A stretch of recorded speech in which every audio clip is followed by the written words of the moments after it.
Hi, and welcome back to my channel if you're a returning. I'm here to go over my June budget recap. We had a lot of good things happen in May, as you may have noticed from my very, very chatty video if you watched it.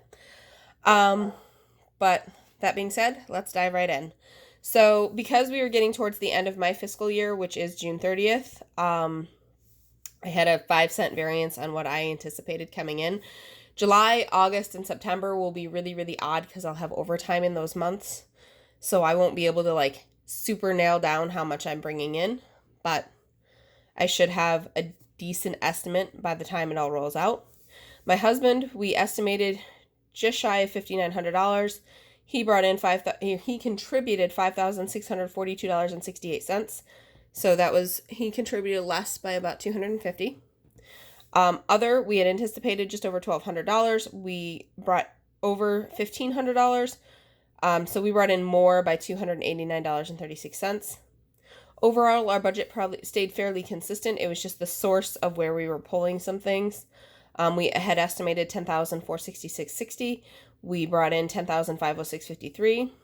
And so we were over by $39.93, which, grand scheme, not that big. Not that big of a deal. Daycare as expected because I set this money aside. It's a placeholder. The rates haven't changed. The rates won't change until January. So the only thing that may change is the frequency that we send our daughter, which may happen as early as November. May not. I haven't decided yet. So, because it's going to be dependent on the birth of our second child and how I'm coping with being mommy to a newborn and whether or not I can handle a toddler too with no support. Gas and groceries, this is just what comes out of my budget. Estimated $200. Only actually spent $165.40, which was really, really, really good for me. Left me with excess of $34.60 that went to debt. Personal budget, I had budgeted, well, actually, no, I think it covered the personal. Budgeted $160, spent $197.84, was over $37.84. So, no, I guess my gas and groceries covered my personal. And still had a little excess overspent. My life insurance at Northwest Mutual came in exactly as anticipated. NYSEG, the electric on another property, came in just under what we anticipated per usual. Verizon came in $186.48, which is still $2 and change under what I had been budgeting, but I'm going to leave this, as I mentioned in my July video, I'm going to leave this number up high because at some point it's going to resume. I know it is. We're not going to keep this forever. Mortgage for our second home, one of our second properties, as expected. Mortgage on our current property, as expected. Car, had anticipated 47 based on this. Only got 46.62. Because if the actual, so I have adjusted this going forward to just be 46 as my minimum, and that way I'll have a little bit extra anticipated because this is my mother's share of the family cell phone bill, so that's what she picks up. Navient, we had anticipated paying $4,000. We were able to pay $4,845.26. Woo woo woo, which was over by $845.26. This was mostly covered by the fact that we didn't cash flow anything this month. Mosaic, which is one of our solar loans, as expected. The other solar loan didn't touch, as expected. Sinking funds, as anticipated. Dollar Shave Club, nothing as anticipated. RG&E came in 53 cents over what we budgeted. Not too bad. But it's just going to continue to go down because we're using less gas. And that's really the big driver of what this bill is these days, is just the gas, because the customer charge on the electric is the only thing we pay for electric at this point in time due to our solar system. Spectrum, penny under budgeted. Garbage was zero as anticipated. Water and sewer zero as anticipated. Other, no cash flowed items this month. We shoved them all into July. But as I mentioned when I presented my June budget, we weren't sure when we were going to be cash flowing things, so we chose not to cash flow them in June. We're going to cash flow them in July. So again, zero-based budget. What came in, what went out. So the overage on the income is the overage on the expense. And that's to be anticipated. But that's it for the June budget. Let's roll into the debt. This is my favorite category. So the Navient unsubsidized, which is the only student loan we have left, we started the month at just shy of $10,600. We paid the $4,845.26. It's a 0% interest, so zero of that went to interest. We ended the month with $5,745.49. We are almost there. I'm guessing it's going to be August that we'll have this paid off. Fingers crossed. August. Solar loan, $5,000. No payments made, no interest accrued, $5,000. This is the next in our debt, but we are going to build up a new sinking fund before we get there, just because the sinking fund is coming due very, very soon. The RAV4, $11,496.51 is what we started. We paid the $46.62, so $11,449.89 is what we ended with. Mosaic is our big solar loan. Started the month at $23,323.30, paid $184.56, $77.54 of that went to interest. So our ending balance is $23,216.28. The mortgage on our second property, or one of our other properties, started the month just over $33,000. We paid just under $400 in principal and interest. The $616 that you see run through my budget includes also the escrow account. So the $389.78 is just the principal and interest portion of that payment. I don't include escrow. It's not my money. It's set aside for insurance and taxes on that property. The amount of interest we paid was $121.34, leaving us with a final balance of $33,197.90. So grand total, we had just shy of $84,000 at the beginning of June.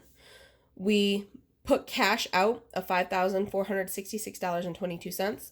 We paid interest just shy of $200, which actually isn't too shabby considering the amount of principal we shelled out. So we ended the month of June with $78,609.56. I notice, if anybody's noticing, so I've looked at the mortgage. I meant to update this, but I just didn't get a chance. I've been struggling to get logged in. There have been issues with internet and working from home. Yay. Currently struggling with that this morning. That's why I'm filming. Down into our sinking funds. We did move some money out for a few things, but for the most part, a lot of our expenses are going to come out in July.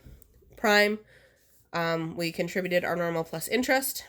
Easy Pass, the normal, so went from 40 to 48.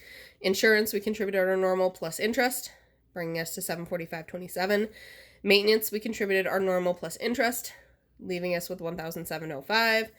My daughter, we contributed our normal plus interest, and then I did buy her some things this month, the clothes and stuff, because she's upgrading her sizes. So she's at $84.42. Baby number 2 contributed our normal plus interest, did have some expenses related to my pregnancy. That's what it's currently covering, is stuff related to the pregnancy specifically for her, like my support belts that I need due to the fact that I'm developing the hernia and I have round ligament pain. That's fun. So she's down to $44.55. This is our dog. We changed our new normal to $104 plus interest. He had various like food and meds and a few other things run through his account. So that was $76.02 that he's left with at the end of the month. Christmas, we contributed our normal. I think I mentioned in July that we forgot to cash out our rewards on the credit card for the month of June. So when we cash out July's, we'll be actually cashing out June and July's. So July will just look extraordinarily generous. Plus interest, bringing us to $299.34. Shoes, this is for me. I have plantar fasciitis, as I mentioned before, so I need high quality shoes, plus inserts, but the inserts run through my FSA, the shoes do not. Normal plus interest, we're up to $55.07. Clothes, this is specifically just for me. Contributed my new normal plus interest. Spent about $42. This was on maternity clothes for me. $62.67. So the stuff that I pull out of baby number 2 is not clothing related. It's like I said, this was in particular a support belt for my belly because of everything, because I'm 5.5 months along with a second baby. And yeah, vacation is just accumulating interest at this point. And then Rock is the escrow on the house that we own that doesn't have a mortgage. So we have to create our own escrow. This will be starting to fluctuate in July what we're contributing, but as of right now, as of the end of June, it had $800.87 for a total contribution of $693.65. So, in my budget it says $692. The $1.65 is the interest. We don't run the interest earned on the sinking funds through our budget because we never see it. It's not something that we choose. It's just because these accumulate interest, they get their interest. We don't pull it out or anything. The $232, this flowed actually into our savings this month, and we'll pay it in July. So, because anything that runs out of here goes through the credit card, so we'll make the credit card payment in early July. So I just move the money out as of June 30th, and then it'll flow into the credit card in July. So we ended the month with $4,254.54 in sinking funds. And as I've reiterated before, this is why we have electronic sinking funds. These balances are just way too high for me to feel comfortable having them in cash. It doesn't work for me. And like I said, we use the credit card to pay for anything, but we make sure that we have money in our sinking funds before we pay it out or purchase anything. So that's sinking fund related. But that's it for my June recap. If you have any questions, leave them down below. Thank you for watching.